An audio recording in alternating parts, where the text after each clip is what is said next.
আমাদের মা বোনদের ফ্যামিলি কার্ডের ব্যবস্থা করতে হবে, আমাদের কৃষক ভাইদের ফার্মার্স কার্ডের ব্যবস্থা করতে হবে, আমাদের আগামী দিনের প্রজন্ম শিশু কিশোরদের জন্য চাহিদা এবং জ্ঞান ভিত্তিক কারিগরি বহুমুখী শিক্ষা ব্যবস্থা চালু করতে হবে।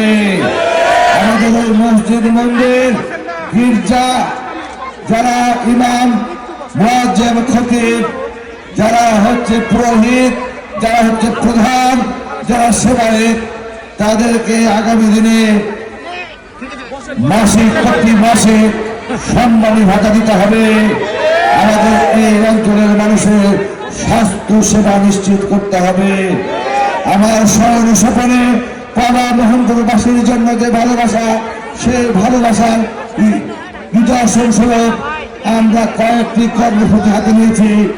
আমরা এই মহানগরের পানি আসে ড্রেন দিয়ে আসার পরে সেই পানি বিষাক্ত হয়ে নদীতে পড়ে কখনো জমিতে চলে যায়, কৃষকের ফসল নষ্ট হয়। আমরা সেই পানিকে পরিশোধিত করতে চাই। আমরা ওই হচ্ছে খাল কাটতে চাই, খাল খনন করতে চাই, বাংলাদেশের মানুষকে স্বনির্ভর করতে চাই। আমরা ওই মরণ হচ্ছে ব্যাধি মাদক, সেই মাদককে নির্মূল করতে চাই। আমরা ওই হচ্ছে মাদক সম্রাটদেরকে আইনের আওতায় আনতে চাই। আমরা ওই হচ্ছে যারা চাঁদাবাজি করে চাঁদাবাজি নির্মূল করতে চাই। আমরা দুর্নীতিমুক্ত বাংলাদেশ করতে চাই।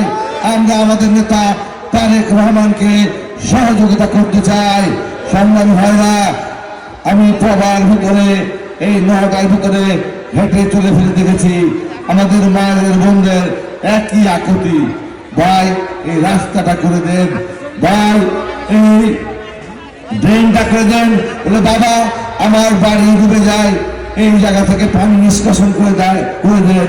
কেউ বলে দীর্ঘদিন আমাদের মসজিদের কোনো সংস্কার নাই, কেউ বলে আমাদের এই গুরুস্থানের কোনো সংস্কার নাই, কেউ বলে আমাদের হিন্দু ধর্মাবলম্বী ভাই বোনেরা বলে আমাদের মন্দিরের সংস্কার করতে হবে। ওই আমাদের খ্রিস্টান সম্প্রদায় যারা আদিবাসী যারা বলে আমাদের গির্জা হচ্ছে ঠিক করে দেন, গির্জার হচ্ছে ব্যবস্থা করে দেন। এই সমস্ত হচ্ছে আমার ভাবনা।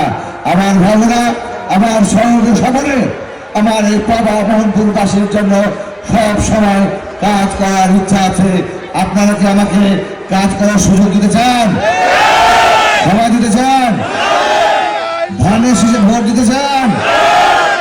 আপনারা ধানের শীষে ভোট দিলে ইনশাআল্লাহ আমরা তারেক রহমানকে প্রধানমন্ত্রী করার জন্য আপনাদের ভোটের মাধ্যমে এই রাজশাহী থেকে আমরা সহযোগিতা করতে পারবো।